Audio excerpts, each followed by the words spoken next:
The air in the small-town police department was thick with an unspoken tension, the kind that settled into the corners of the room like dust, unnoticed but suffocating.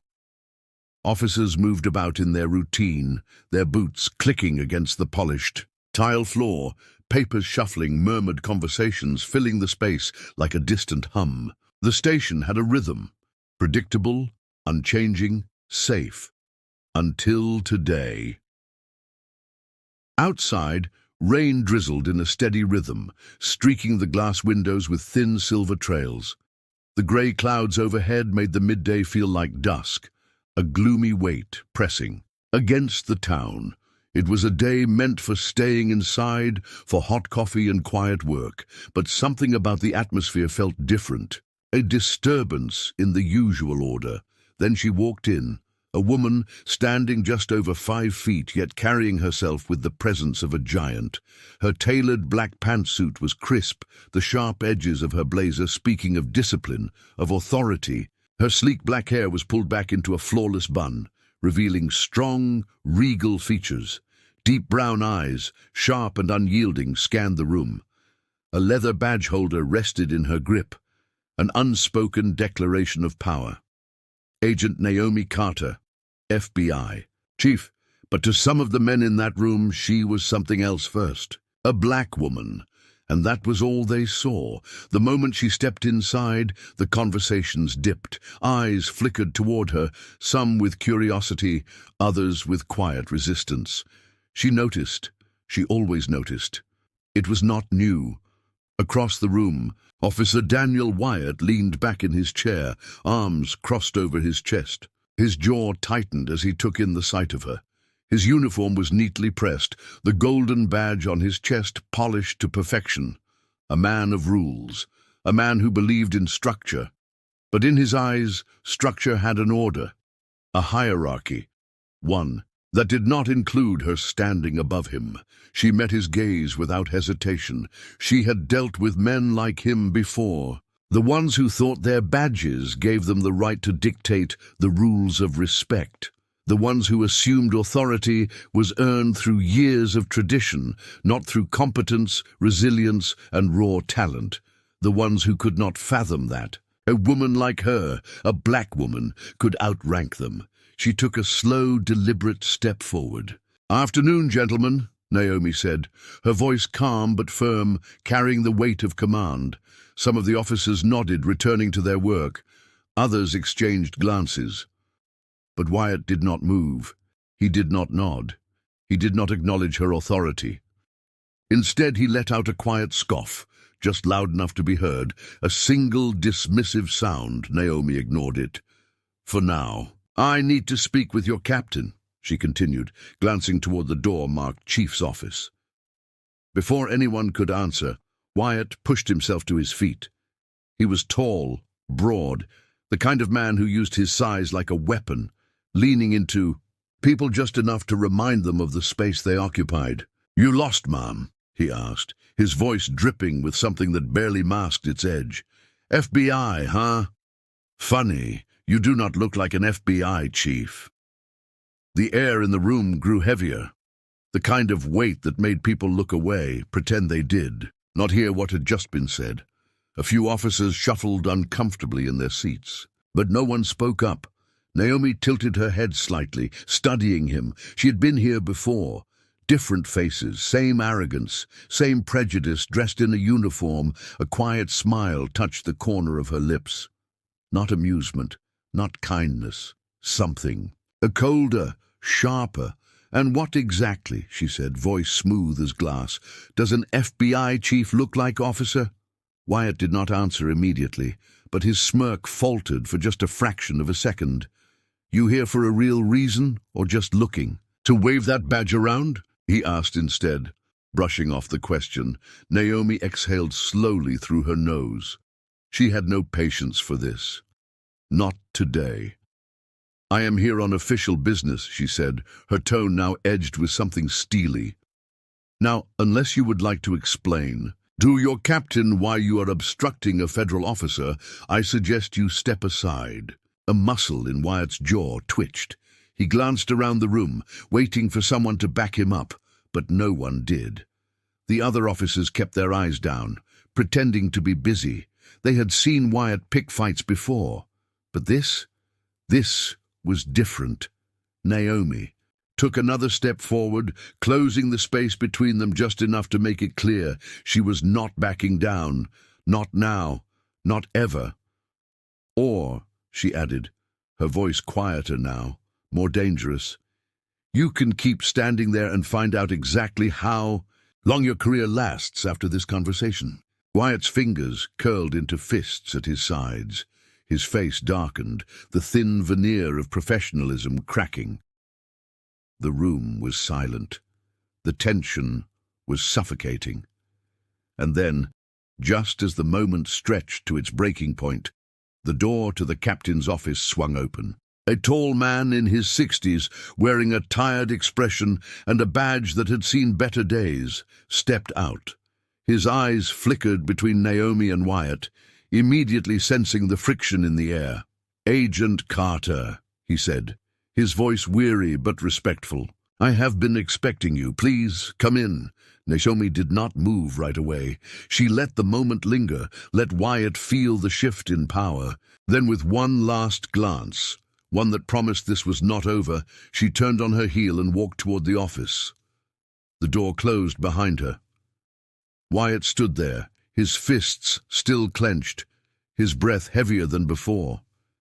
And in that moment, he knew something had changed, something irreversible. He just did not know how bad it was going to get. The office door shut with a quiet click, muffling the hum of the precinct beyond. The captain's office was stark, filing cabinets pushed. Against the walls, a cluttered desk stacked with reports, and a worn leather chair that had seen better years. The scent of stale coffee lingered in the air, mixing with the faint musk of old paper. Naomi took a seat across from Captain Harris, her back straight, hands folded in her lap. A picture of composure. But inside, she felt the weight of something. She had spent years learning to control exhaustion. Not the physical kind, but the kind that settled deep in her bones. The kind that came from always having to prove herself, always being questioned, always fighting battles that should not have to be fought. The captain rubbed his temples, his salt and pepper hair disheveled. He looked at her with something between resignation and apology. "I heard what happened out there," he said finally. Naomi remained silent. He sighed. "Wyatt is a problem, but you already knew that. Half the men in this precinct have their heads stuck in a time that is long gone, and the other half are too afraid to challenge them. I do what I can, but—" He trailed off, shaking his head. "It is not enough, is it?" Naomi studied him for a moment. Harris was old school, but he was not blind. She knew he had spent decades walking a fine line, keeping order while navigating the deeply ingrained prejudices that clung to small-town institutions like rust. "I am not here to fix your department, Captain," she said evenly. "I am here for the case." A flicker of something, relief, crossed his face. He nodded, reaching into his desk drawer and pulling out a manila folder. "Right, the missing girl." Naomi took the folder and flipped it open, scanning the first few pages. A 16-year-old black girl, gone without a trace. No real leads, no public outcry. Just another name on a growing list of cases that no one seemed to care about. It was why she was here, and why some officers, like Wyatt, did not want her here. She swallowed the familiar bitterness that came with these cases. They never look for us the way they look for others. The thought was not hers alone. It was something her mother used to say whenever another black woman or girl disappeared without headlines, without urgency, without justice. Naomi had grown up in a world that taught her two things very quickly: that she would have to fight twice as hard for half as much, and that the battle she chose would never be easy. She remembered the night she told her mother she had been accepted into the FBI. Her mother's hands, weathered from years of work, of sacrifice, had cupped her face, pride and worry mingling. In her eyes, "You will make them see you," she had whispered. "You will make them listen, but do not let them break you." The memory flickered and faded as Naomi turned her focus back to the file. The captain leaned back in his chair. "I hope you know what you are stepping into," she glanced up. "I always do." When Naomi stepped back into the main bullpen, the atmosphere had shifted. Conversations had resumed, papers shuffled, phones rang. But there was something beneath it all, a charged undercurrent. She did not have to guess why. Wyatt stood by the coffee machine, his posture stiff, his hands wrapped around a disposable cup like it was the only thing keeping him grounded. His face was unreadable, but Naomi knew his type. Men like Wyatt did not like losing ground, and in the span of 5 minutes she had taken something from him: authority, control, the illusion of superiority. He would not forget it.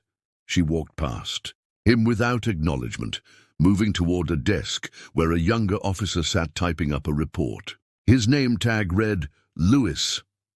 "Officer Lewis," Naomi said, her voice measured. He glanced up quickly, looking nervous. "Yes, ma'am." She placed the file down in front of him. "I need access to all call logs and reports related to this case. Any security footage, witness statements, and especially anything that was not officially logged." Lewis hesitated, his eyes darting toward Wyatt, who was watching the interaction closely. Naomi noticed. Her patience thinned. "This is a federal investigation," she said firmly. "I assume there is no issue with cooperating?" Lewis swallowed, nodding quickly. "No, ma'am. I will get that for you." As he scrambled to retrieve the files, Naomi felt the presence before she saw him. Wyatt. He had moved closer, arms crossed, radiating quiet hostility. "You know," he said, his tone casual but laced with something sharp, "people around here do not take kindly to outsiders coming in and acting like they own the place." Naomi smiled, slow, deliberate. "Good thing I am not here for popularity." A smirk flickered across his face, but it did not reach his eyes. "Funny thing about you bureau types," he mused. "You come in with your fancy suits and your big city arrogance, thinking you know how things work." He leaned in slightly. "But there is one thing you all forget." Naomi raised an eyebrow. "Enlighten me." He smiled, but it was not friendly. "We know our own." The words hung between them, heavy with unspoken meaning. It was a warning, a declaration. Naomi held his gaze, unflinching. "And what happens when your own is the problem?" Wyatt's jaw tensed. The silence stretched. Then, slowly he straightened, stepping back. "Good luck with your case, Agent Carter," he said, voice laced with mock respect. "Hope you do not end up wasting your time." With that, he turned and walked away, leaving Naomi standing in the middle of a room full of men who were watching, but pretending not to. Lewis returned a moment later, handing her a flash drive. With shaking hands, "I pulled everything we have," he said quickly. Naomi took it, nodding. "Thank you." But as she turned to leave, she caught something in his expression, a flicker of something, hesitation, fear. She hesitated. "Is there something else?" she asked. Lewis opened his mouth, then shut it. He glanced at Wyatt, then back at her. He swallowed. "No, ma'am, that is everything." Naomi studied him. She did not believe him, but she knew better than to push now. Instead, she slipped the drive into her pocket, nodded once, and walked away. As she stepped outside, the cool rain hit her skin, washing away the stagnant air of the precinct. She took a deep breath. Something was off. Wyatt was too defensive, the officers too quiet, and Lewis, he knew something. She would find out what. But for now, she had a missing girl to bring home, and she was running out of time. Naomi sat in her rental car, fingers drumming against the steering wheel. The rain had slowed to a faint mist, casting a hazy glow over the parking lot. Streetlights flickered, their dim illumination barely cutting through the creeping darkness. She plugged the flash drive into her laptop, her mind already anticipating roadblocks. Cases like these never came easy. A missing black girl in a town. It was the kind of case that too often went ignored, buried beneath the weight of apathy. The screen flickered to life, and a folder popped up.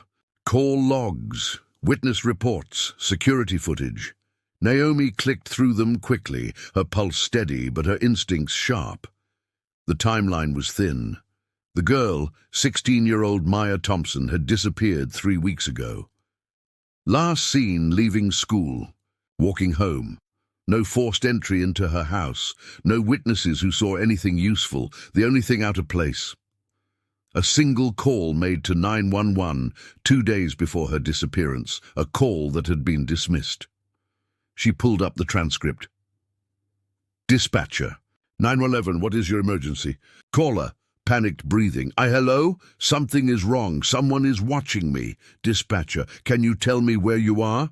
Caller. I am walking home from school. I think a car has been following me. Dispatcher. Can you describe the vehicle? Caller. Silence, a shaky inhale. It is dark-colored. I cannot see the plates. They keep slowing down. Dispatcher. Are you sure they are following you? It could just be another driver. Caller. No, I know they are. Dispatcher. All right, just stay calm. Is the car still behind you? Caller. Shaky exhale. They just turned.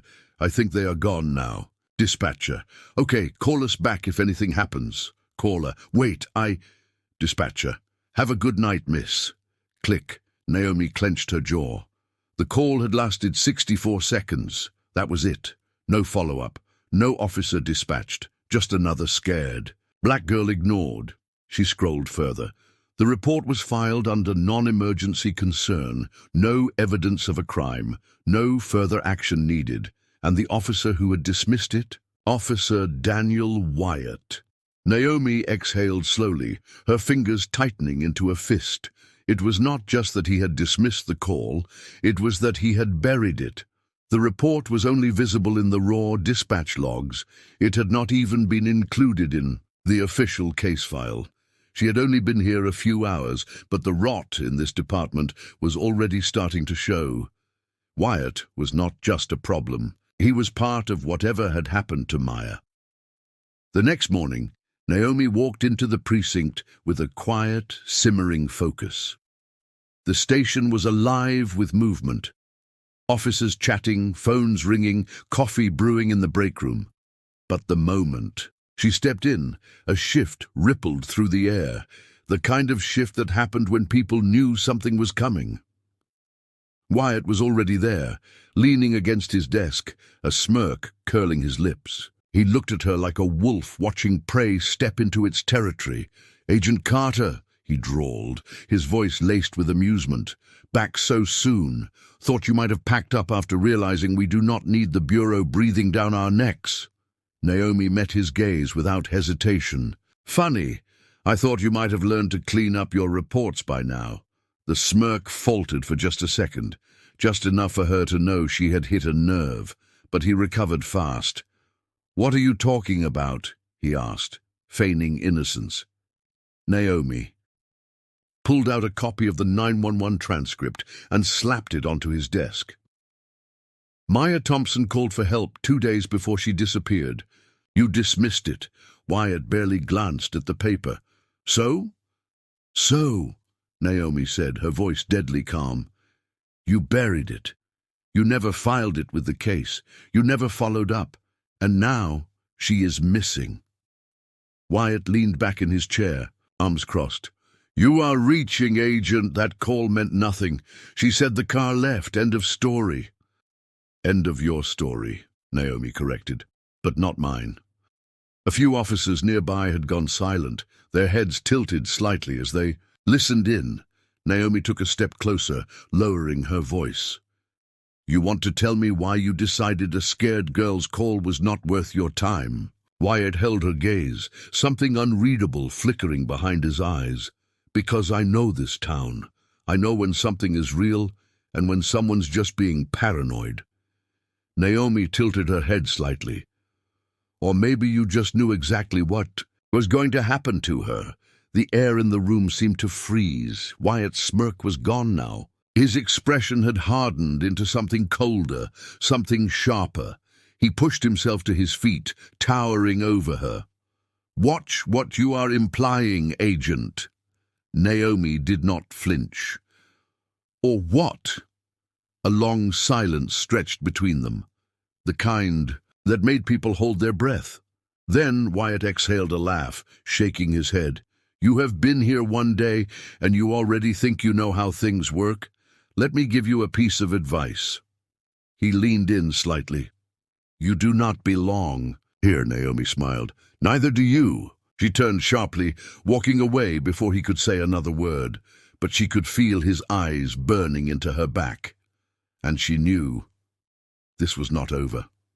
Naomi sat in her motel room that night, going through the files again. The air conditioner hummed faintly in the background, the soft glow of the lamp casting long shadows. Something was missing. The case was too quiet. No real media coverage, no protests, no public pressure. Maya was 16. Where was the outrage? Then it hit her. She checked the timestamps on the reports. The case had not even been filed until a week after Maya disappeared. Her family had reported her missing on day 1. But the police, they had not logged it officially until day 7. Someone had delayed the case. Someone had made sure Maya's name never made it to the headlines, and now Naomi had proof. She picked up her phone, dialing quickly. "Agent Carter." The captain's tired voice came through. "I need to see you. Now!" The knock at her door came 20 minutes later. She opened it to find Captain Harris standing there, looking weary. "What is this about?" She handed him the case file. "The 911 call, the missing reports, the delay." Harris read in silence. Then he muttered, "Damn it." Naomi folded her arms. "Someone stalled this case, Captain, and it was not just Wyatt." Harris ran a hand down his face. "I was afraid of this." Naomi narrowed her eyes. "You knew?" He sighed heavily. "I suspected something was wrong, but I did not have proof." He looked at her, his voice lower now. "Do you know what you are getting yourself into?" Naomi's pulse steadied. She remembered her mother's words. "You will make them see you. You will make them listen. But do not let them break you." She met Harris's gaze. "I do not scare easy, Captain," Harris exhaled. "Then I hope you are ready, because if someone in my department covered this up..." His expression darkened. "They will not let you walk away unscathed." Naomi straightened. They can try, but in the pit of her stomach she knew she had just put a target on her back.